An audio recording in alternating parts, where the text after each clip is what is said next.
Olá, está começando a Central de Notícias.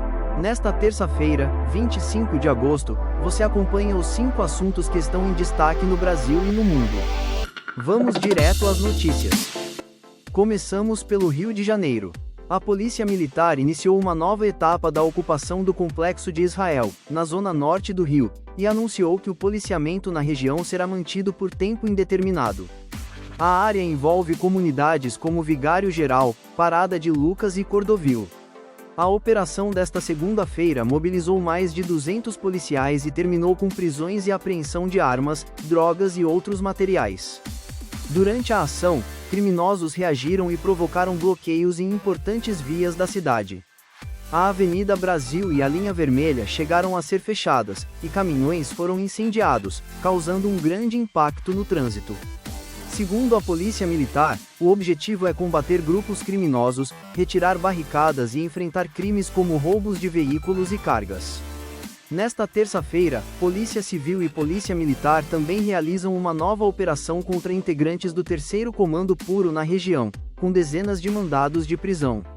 A situação continua sendo acompanhada de perto pelas autoridades e pode provocar novos impactos no trânsito e na rotina dos moradores. Na política, o primeiro debate presidencial das eleições de 2026 foi marcado pela ausência de 3 nomes importantes. Lula, Flávio Bolsonaro e Romeu Zema não participaram do encontro realizado pela Band. Apenas 3 candidatos estiveram no estúdio: Ronaldo Caiado, Renan Santos e Augusto Cury. Os púlpitos vazios acabaram chamando tanta atenção quanto os próprios candidatos. Durante o debate, Lula e Flávio Bolsonaro foram alvos de críticas dos participantes. Ronaldo Caiado criticou a ausência do presidente e defendeu que candidatos sejam obrigados a participar dos debates. Já Renan Santos adotou um tom mais agressivo e também atacou os 2 principais nomes da disputa. Flávio Bolsonaro justificou sua ausência dizendo que deseja enfrentar diretamente o principal adversário, em uma referência a Lula. A ausência também acontece em um momento de disputa apertada. Uma pesquisa BTG, Nexus divulgada nesta semana mostra Lula com 41% das intenções de voto no primeiro turno, contra 37% de Flávio Bolsonaro. No segundo turno, os dois aparecem tecnicamente empatados, 46% para Lula e 45% para Flávio. Com a campanha avançando, a participação dos principais candidatos nos próximos debates deve se tornar um dos assuntos mais importantes da corrida presidencial. Agora uma notícia que interessa diretamente a milhões de brasileiros. O governo elevou a previsão para o salário mínimo de 2027. A estimativa agora é que o piso nacional passe dos atuais R$ 1.621 para R$ 1.741. Isso representa um aumento de R$ 120. A nova previsão também influencia aposentadorias, pensões e benefícios sociais que estão vinculados ao salário mínimo. O cálculo considera a inflação e o crescimento da economia, seguindo a política de valorização do piso nacional.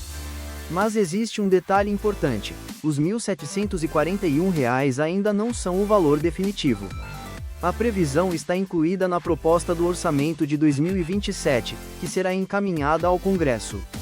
O valor final poderá mudar até a aprovação do orçamento. Segundo o governo, a nova estimativa leva em consideração uma inflação projetada de 4,93% e o crescimento econômico utilizado na fórmula de reajuste. A proposta orçamentária deverá ser enviada ao Congresso até o dia 31 de agosto. Uma das maiores empresas petroquímicas do Brasil enfrenta uma importante crise financeira. A Braskem aprovou um pedido de recuperação extrajudicial para tentar reestruturar aproximadamente 10 bilhões e 900 milhões de dólares em dívidas. Pelo câmbio atual, o valor corresponde a cerca de 56 bilhões de reais. A recuperação extrajudicial é uma alternativa para a empresa negociar suas dívidas com os credores dentro de um processo supervisionado pela Justiça. Segundo a companhia, a reestruturação é exclusivamente financeira e não interrompe os contratos com fornecedores e clientes. A crise da Braskem acontece em um cenário de pressão sobre o setor petroquímico, com concorrência internacional e margens menores. A situação também tem impacto para investidores. A empresa passou a sofrer forte pressão na bolsa e foi retirada de índices da B3 a partir desta terça-feira. A companhia terá agora que avançar nas negociações com seus credores para definir o plano de reestruturação. O processo é acompanhado de perto pelo mercado porque envolve bancos, investidores e detentores de títulos da empresa. E para fechar a edição de hoje, vamos ao cenário internacional. Os Estados Unidos anunciaram novas sanções econômicas contra o Irã e aumentaram a pressão sobre o governo de Teherã. O secretário do Tesouro americano, Scott Bessent, afirmou que Washington pretende atingir as conexões financeiras que sustentam a economia iraniana. As medidas atingem pessoas, empresas e embarcações ligadas ao país. Os Estados Unidos também ameaçam empresas e países que continuarem realizando determinadas transações com o Irã. Teherã reagiu dizendo que as sanções não alcançarão os objetivos americanos e prometeu resistência. A tensão preocupa principalmente por causa do petróleo. O Irã está localizado próximo ao Estreito de Hormuz, uma das rotas mais importantes para o transporte de petróleo e gás no mundo. Uma eventual interrupção significativa do tráfego na região poderia elevar os preços dos combustíveis e pressionar a inflação internacional. Por isso, além do impacto político e militar, o conflito também é acompanhado de perto pelos mercados. O cenário permanece incerto e qualquer nova escalada pode ter consequências para a economia mundial.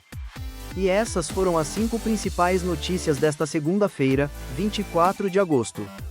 Você acompanhou a Central de Notícias.